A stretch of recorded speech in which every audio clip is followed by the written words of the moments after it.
one we are going to talk about after a hiatus from movie making for a while. He made Tusk. When he made Tusk, he had been doing podcasts for a while at that point. He'd been doing the Smodcast podcast with Scott Mosier, his producer on most of his movies. He had kind of created this whole podcast network, was doing Fat Man on Batman and Hollywood Babylon, and his friends Walt Flanagan and Brian Johnson, along with Brian Quinn, at the time, their sound guy, later to become Brian Quinn of Impractical Jokers, started Tell 'em Steve Dave, out of which they recorded at Jay and Silent Bob's Secret Stash in New Jersey, which Walt was running at the time, the comic book store Kevin Smith owned. But he had gotten really into podcasting. And apparently one of the podcasts, or one of the episodes, he and Scott Mosier are joking about some ad they saw in the classifieds or something where somebody was looking for somebody to come and dress like a walrus and be their friend or something weird like that. And they just got like spitballing and laughing about how crazy and funny it would be if like it was like a whole ploy to like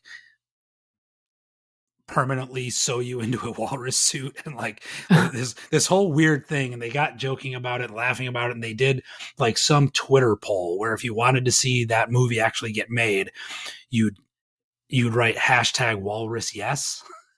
And it was like overwhelmingly, they got thousands of people were like, absolutely, you should make that. So in a sort of weird roundabout return to like independent filmmaking, he like partially self-financed and partially got some financing. I think he even like took out another mortgage on his house or something to get to come up with some of the movie or some of the money for the movie. And they made this movie, which is I synopsized as an arrogant podcaster played by Justin Long is drugged and imprisoned by a walrus-obsessed serial killer. Weird-ass horror ensues. And that's basically it. It's Justin Long as a podcaster. Michael Parks, who was in Red State, comes back as the killer, the crazy man who wants a walrus friend. And then it has... Oh, I was going to say...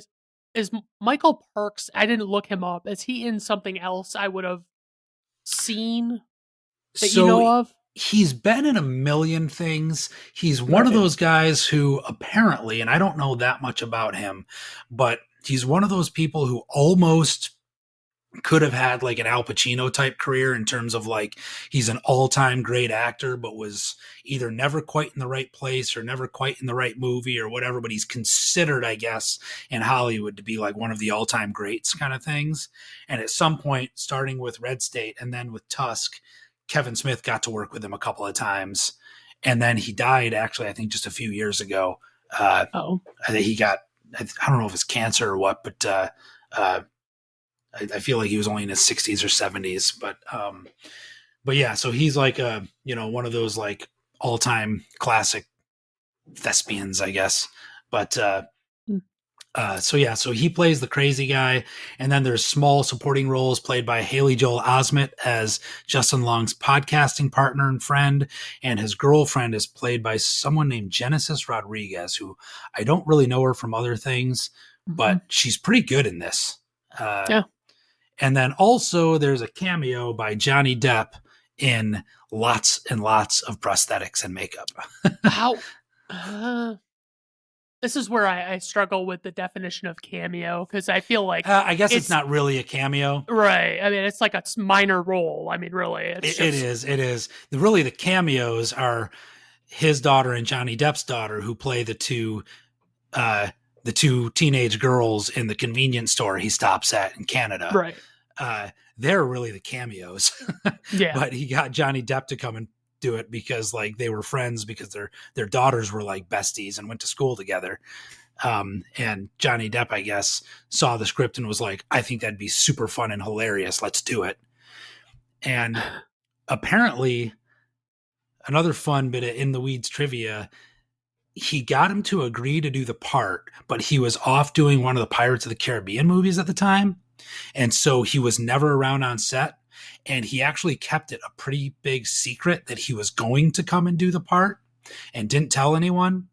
until finally, like the last day of the regular shooting, he let the cast and crew in on the secret that the other scenes they hadn't filmed yet with that inspector was going to be Johnny Depp. But he wanted them all to keep it a secret because like he wanted that to be a big surprise in the movie. Right. Once Johnny Depp did show up, he asked if he could bring his makeup guy from Pirates of the Caribbean, and he was like, yeah, sure, whatever, you're Johnny Depp and you're doing this practically for free, bring whoever you want. And he put that giant nose on him and he thought it was hilarious. And so he's like, can I use this in the movie? He was like, again, you're Johnny Depp, you can do whatever you want. And ended up being in the movie like practically for nothing, and apparently had a blast making it. And they shot all his scenes kind of near the end, like, you know, like I said, after they did all the rest of the shooting, so it was pretty quick, but just had like this kind of goofy time making it. But anyway, all that aside, this is a movie that, well, I guess I've been talking a lot. What do you think of this movie? I want to hear what you think first. So, this movie, I feel like, okay, Justin Long, just to lead off, I only like Justin Long in smaller supporting roles. Like, I don't typically like him as the lead, and then like to compound on that, it's like he's the biggest ass face of all time, kind of like Ben Affleck was in the last movie. When you were talking about Ben Affleck in the last one, I was thinking about Justin Long in this one. Yes, like, I mean, it's like, almost over the top. Like, oh, it's aggressive. This guy's awful. Yeah, and so it's like, you know, he's got this podcast, and it's called the Nazi Party, NOT-SEE,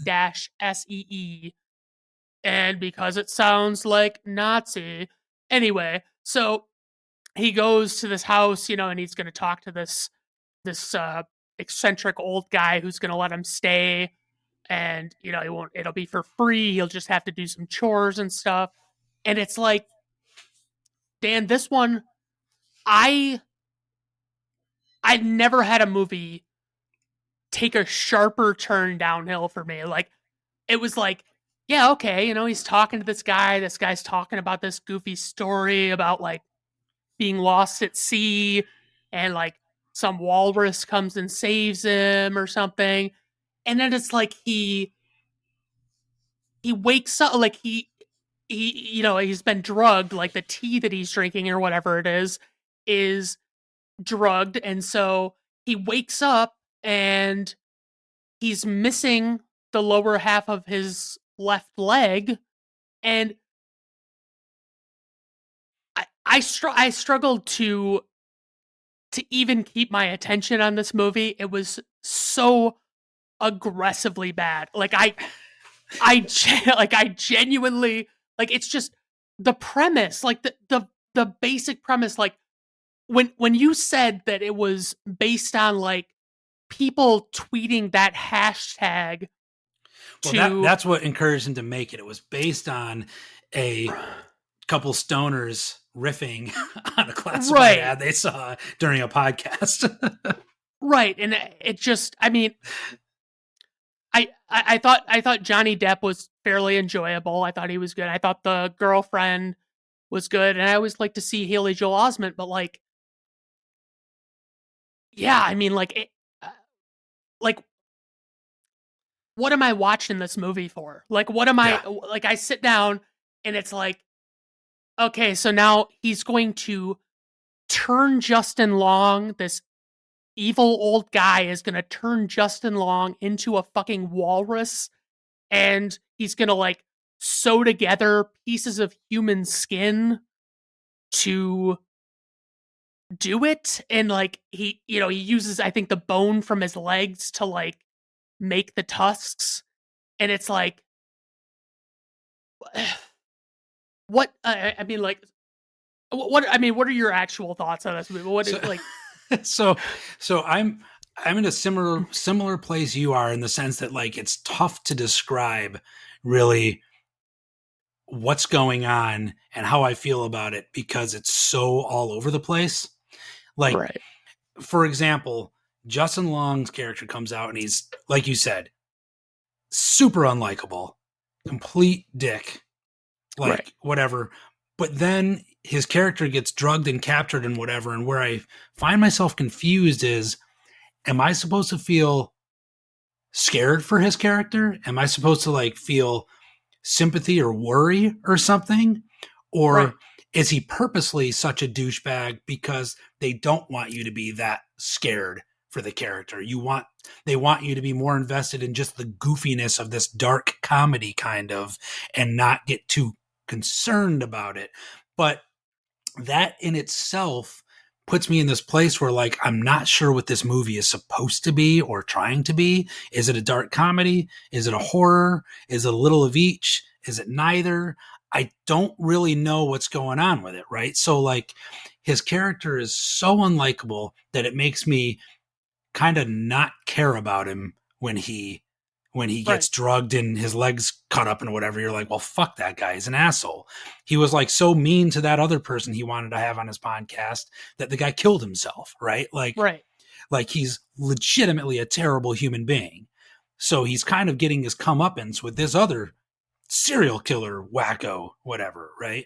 Yeah. And then cut back to his girlfriend, and she's delivering this like monologue into the camera, and she's in tears, and it's like very powerful. And I kept waiting for them to zoom out to learn that she was like doing a script read for a movie she's trying to get a part in or something. Mm. And they don't. She's Right. like, turns out she's just sleeping with Haley Joel Osment, his friend. And then that's kind of a reveal, but it falls flat because I'm like, I'm not sure why I should care. Again, Right. did they have something special?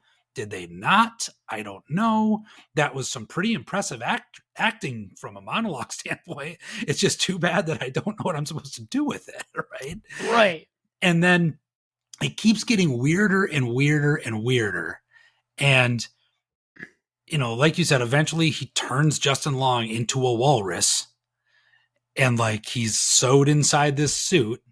And then it like crescendos into this weird thing where puts himself in a walrus suit that he can remove easily though, and they like he wants to fight him to the death kind of thing, Right. like in this little, you know, his little pen that he's built for him. And it's to say it's weird is an understatement. Like, Oh yeah. like, and I don't dislike it because it's weird. I dislike it because it never quite figures out what the fuck it's supposed to be, right? Yeah. And I'm left more confused than satisfied as a viewer. I will say, I think I I I don't completely hate it, but I don't really enjoy it, right? Right. And I don't think it's a good movie Yeah. at all. But I do think in a weird way, there's something there that I like, not in the premise of the movie, but like the premise of what Kevin Smith was doing in the moment, which was let's get weird, right? Let's get weird and make something that's never been made, that's never going to get made by anyone or anywhere else, and just have fun. And like, I don't know, it doesn't redeem the movie, it doesn't save the movie, obviously. But at the end of the day, I'm in this weird position where I give it a D based on bonus points for getting so wildly outside of the box with creativity that I think I want to give credit for that. Outside of that, I think the movie in and of itself is an E. It's like almost, I don't want to say completely unwatchable, but pretty close. Right? Yeah. I mean, so, can you guess what I'm gonna rate it? I'm gonna guess you're gonna rate it an E. That would be correct. I don't disagree with that rating, even though I myself give it a D based, like I said, based on the idea that it's as indie as you can possibly get in just getting weird. I kind of think that's a fun idea, but outside of that, it's it's a bad movie. It's I not a mean, good movie. it's like There's no way around it. there are The flashbacks are confusing. The there's maybe one characters are likable character, like one. Johnny Depp, maybe. Yeah, like that's all I'm thinking is like he's okay. Like he doesn't obviously he's not gonna solve the problems of this movie, but like to your point of like the creativity thing or like outside the box. Honestly, if this is the movie we get for outside the box, I'm like, Well, I'm good. maybe let me put it this way. In an era where every other movie is a remake or a reboot or a sequel, Or a superhero movie. which is all of those, Yes, right? right. Which is all of those. Instead of getting a fifth Spider-Man reboot in 20 Right. years, it's something original, which doesn't seem to be Yeah. happening enough. But like my thing is like I hate that everything's remakes, everything's Yeah. reboots and all that shit. But like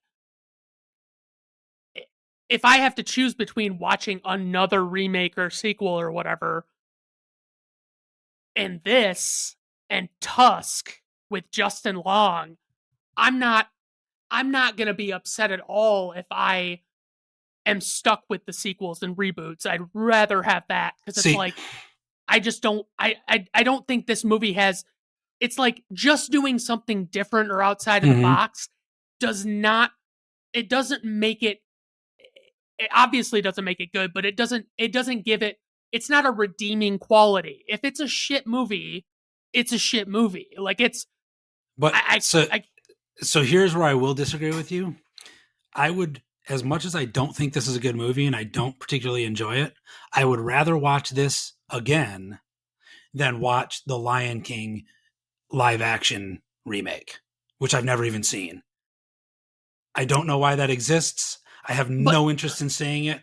I would rather see a weird, confusing movie about a walrus man. See, like, but I get where you're coming from. I get the point you're making. Yeah. But what I'm saying is, like, Tusk is not as like it feels like it because, like, it. I mean, Tusk was on your radar because it's Kevin Smith, right? I mean, like, that's chances are pretty good you might not have even bothered to watch this if it. There's no way I would have. Right, and so that's what I'll say is like, believe it or not, there are other movies out there that aren't getting high praise in the media or marketing, but like you can seek those out. And so it's like, it's obviously not your only two options is to watch Tusk or the Lion King live action remake. I mean, so that's where I'm at. Like, I'm just like, no, I don't disagree with you. Like I said, I wouldn't recommend this movie to anyone at all. Right. Like, and I have no desire to see it again myself. I just, I like that. I like the idea of people doing original strange things rather than the same thing again. I can agree with so that. I give it a point for that, but I feel generous in doing so. Speaking of which, the next movie he made based on the two convenience store clerks in Tusk, he gave them their own movie, Yoga Hosers. If you don't like this, do not bother with that. It's every bit as weird. It's every bit as out there. I've seen it once. I found it almost unwatchable. I think I felt as much about that as you feel about this, of just like, what's going on here? I'd probably similarly be like, well, maybe I'll give it a D because, again, it's so far out into left field. It's bizarre. But I don't... Again, I wouldn't really recommend that to anyone. It's another very strange, very weird, just kind of horror, but not. I don't know. Not. It's horror like Tusk is horror, I guess, where it's almost goofy and you're not sure what it's supposed to be. But yeah, I would say skip it. Okay. Given how strongly you feel about hating Tusk, I would say you are going to hate Yoga Hosers just as much. Okay. That's good. It's good to know. And then after that, there's Jay and Silent Bob Reboot. Again, another sequel. This one, my only complaint of Jay and Silent Bob Strike Back, as much as I enjoyed it at the time, going back and watching it these days, as we discussed on the podcast we did earlier, is the jokes are so inside that if you haven't seen the references, you won't get them. And Right. 20 years later, I can't imagine somebody checking that movie out for the first time and being like, this is funny. They'd be like, I don't get it. Jay and Right. Silent Bob reboot doubles down on that premise and is like even more inside jokes, whatever. It was enjoyable, but I have a hard time recommending it. It was okay. And then I started watching Reboot, like, I got less than 5 minutes into Reboot, and I was like, yep. it's not for me. Like, I didn't really like the even like the dialogue, like the line readings and stuff were not good. I mean, no, I as a Kevin Smith fan, I felt like this movie's supposed to be for me, and it's not getting there. Like, right. It wasn't. I don't know. It's in this weird gray space between like feeling mailed in and feeling overly fan servicey, and to like it as a result, you end up with this thing that's just kind of a 2-hour inside joke that's like doesn't really do, I feel like, what it's supposed to do. Right. Similarly, Clerks 3 came along. That was his last movie. Again, that one, the first half of the movie is as inside baseball as it gets. Like, it's literally the first half of the movie is callbacks and about him making Clerks. But now Dante and Randall are making Clerks. Like, literally, they're reshooting scenes from Clerks, but Randall is now Kevin Smith making a movie about his life, triggered by the fact that he has a heart attack and his life flashes before his eyes and whatever. He's like, I want to do something before I died. Oh, by the way, this is a couple years after Kevin Smith had a heart attack in real life and almost died. So, like, again, he's drawing on his real life, which I will say, I think it's better than Clerks 2. Oh, really? Okay. And I think the reason, in my opinion, is that whereas Clerks 2, it was the next chapter in these characters' lives. Right. And then it gets weird. This one is more like he's going back to the familiar well of like, I'm going to write about my life. Right. And I think it pays dividends here, despite a lot of inside jokes and a lot of references where you could say, well, this really wouldn't make sense if you didn't see the first 2 Clerks movies. You could almost say that about any third movie in a trilogy, right? Right. Like, things might not make a lot of sense unless you saw, you might not know what the hell's going on in Star Wars 3, whatever. Return of the Jedi. Yeah, if you didn't know what happened before that, I guess. I don't know. Maybe that's a bad example because I'm not a Star Wars guy, but no, I mean, it would be confusing. Star Wars 3. Yes, but, right. But like Clerks 3, I feel like it's definitely, I like that he's, it seems personal again. It gets a little dramatic, a lot dramatic at one point. It made your sister, my wife, cry like a little baby. She wept openly, which doesn't happen often at movies. But this one, man, holy cow, it was like waterworks. I would say that's worth checking out. That one's worth checking out. But that basically brings us to the end. All right. And we actually, one way or another, we actually kind of talked about all of them. So it only took us 3 hours. Yeah, no big deal. Don't worry about it. It's funny because with like the video, I find that I cut like less than 10 minutes worth of time out of the runtime. So it's like, it's going to be a lot. Like, I almost wonder if I should divide it by movie and just release them in a series or something. I don't know. Huh. Little mini episodes. Yeah. Cause I mean, like with the video format, it's like, well, you can still listen to it, right? It'll still come on. There's an audio format too, right? Right. Yeah. I mean, if you want to watch the video, it's just our faces. Right. Pretty much. Well, it's not like there's animations going on and stuff. Well, that's the thing is when I edit, I do put in animations and stuff like that. So, okay. Yeah. Uh-oh. So it'll be pretty nifty. But yeah. All right. So I guess that's all we've got. I think for that's today. it. Yeah, there's really nothing to also mention because we mentioned everything. It's true. We went through everything. Oh yeah. Seems so like what's the best then?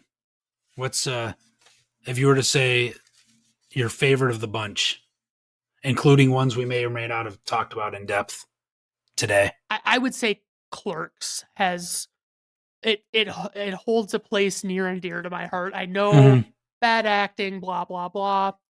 It's like, oh God, I remember those retail jobs, and I remember just, dicking around and stuff, and it's a lot of fun.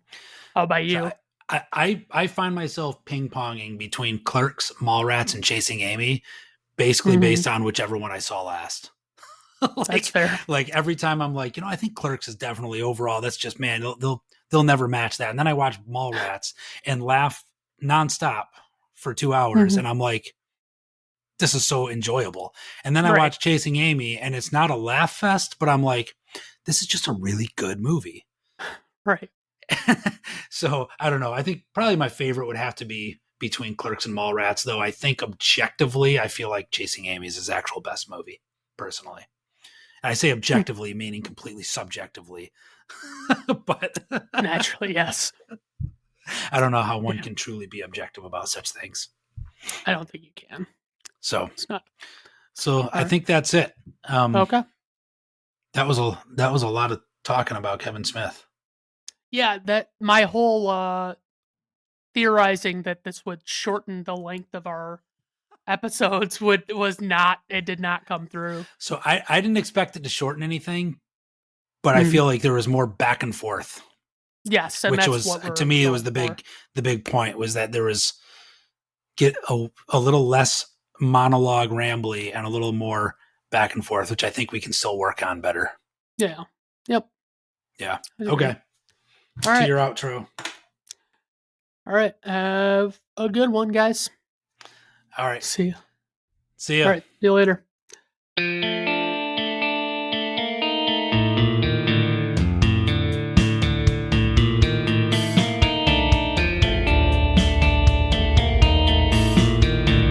Brandon at Random Reviews artwork, theme music, and podcast are written, performed, recorded, engineered, directed, and produced by Brandon Griffes in association with Brandon at Random Reviews Entertainment.